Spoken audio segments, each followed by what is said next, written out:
안녕하십니까 여러분, 강명도TV 자유조선을 시작하겠습니다. 러시아와 우크라이나의 전쟁이 지금 중대 고비를 맞고 있는 것 같습니다. 우크라이나 운명의 한 주간이 시작됐다고 해도 과언이 아닌 것 같습니다.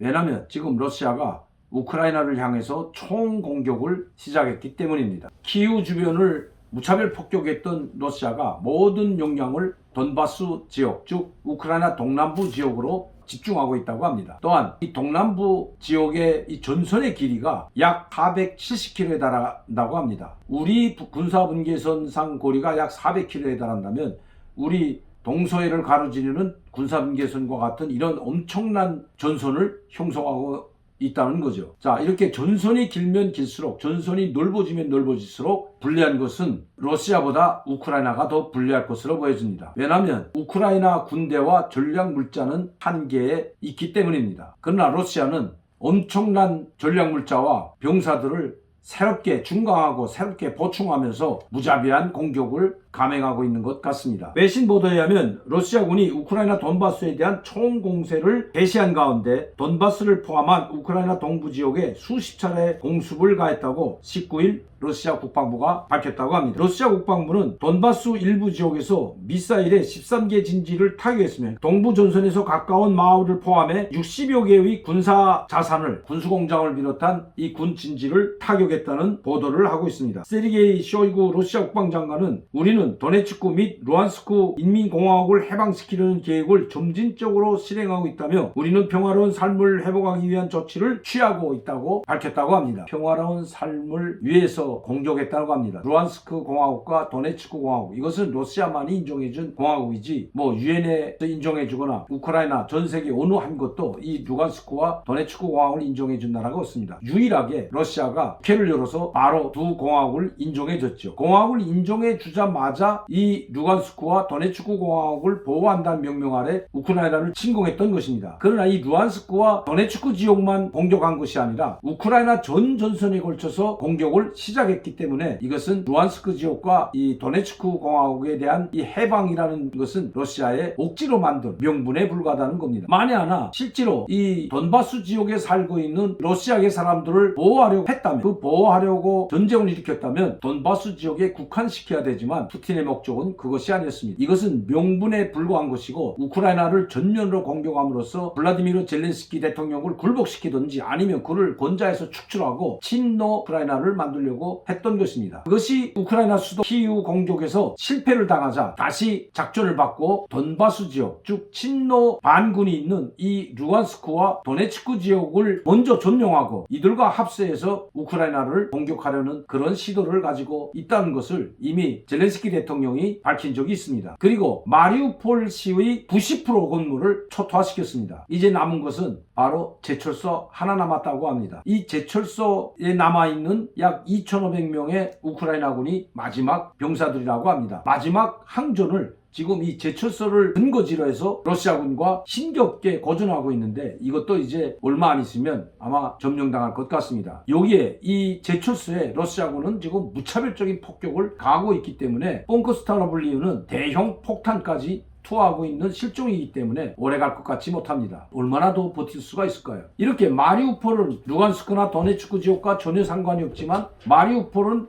바로 국해로 통하는 중요한 항구 도시이기 때문에 이 마리우폴을 점령하고 크림반도 그리고 돈바스 지역을 하나로 묶어서 우크라이나를 분열시키고 이 지역을 점령한 이후에 계속해서 우크라이나에 대한 공격을 지속할 것이라는 것이 바로 전문가들의 분석입니다. 단번에 우크라이나 전역을 점령하려고 했지만 그것이 실패하자 이제는 마리우폴과 크림반도를 연결시키고 그리고 마리우폴과 도네츠크, 루안스크 즉 돈바스 지역을 연결시키는 작전으로 변경했다는 겁니다. 그리고 나서 장기전으로 우크라이나를 계속해서 괴롭힐 것 같습니다. 이 장기전을 하게 된다면 불리한 것은 러시아가 아니라 바로 우크라이나이기 때문입니다. 왜냐하면 지금 우크라이나 경제는 35% 마이너스 성장을 하고 있다는 것이 IMF의 보고입니다. 러시아 경제는 아무리 미국과 서방, 나토가 제재한다고 하지만 석유와 가스, 천연자원이 무진장에 매장되어 있는 이 러시아는 크게 위축되지 않을 것으로 전문가들은 보고 있습니다. 북한과 러시아는 완전히 다르다는 것입니다. 북한은 자원도 없고 특히 원유나 석유, 가스가 나오지 않는 나라입니다. 또한 자급자족도 할 수가 없습니다. 이런 상황에서도 지금 수십 년간 유엔 제재와 미국의 제재, 국제사회의 제재를 버티고 있는 것이 북한입니다. 러시아는 전 세계에서 천연 자원이 가장 많은 나라입니다. 천연가스, 석유, 그리고 목재, 철광석, 히토리 금속과 같은 이런 무진장한 자원을 가지고 있는 나라가 바로 러시아이기 때문입니다. 러시아가 정말 자력갱생을 하자고 결심만 하면 얼마든지 자력갱생을 아마 할 수가 있을 겁니다. 그러나 우크라이나는 다릅니다. 우크라이나는 계속해서 러시아와 함께 장기전으로 가게 된다면 우크라이나 경제는 파멸을 아마 면치 못할 것입니다. 아무리 나토가 경제적으로 지원해주고 미국이 지원해준다고 해도 이 지원이라는 것은 한계가 있기 때문입니다. 벌써 미국이나 이 나토, 유럽연합국들이 피로감을 느끼고 있다는 뉴스들이 나오고 있는 형편입니다.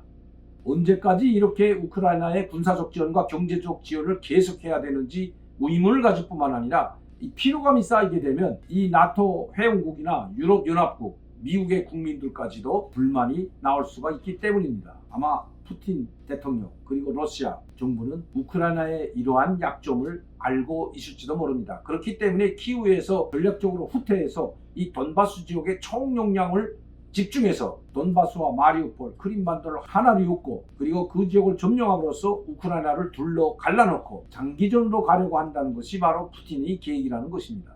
이제 전면전은 시작되었고 무자비한 폭격과 미사일 공격이 시작되었습니다. 여기서 우크라이나가 얼마나 버틸 수 있고 얼마나 러시아의 공격을 막아내는가에 따라서 우크라이나의 운명이 결정될 것 같습니다. 러시아의 침공으로 우크라이나가 함락되고 중국에 의해서 대만이 무너지고 이렇게 된다면 우리 한반도, 특히 대한민국도 상당히 위기에 직면하게 되는 것은 불보듯 뻔한 일입니다.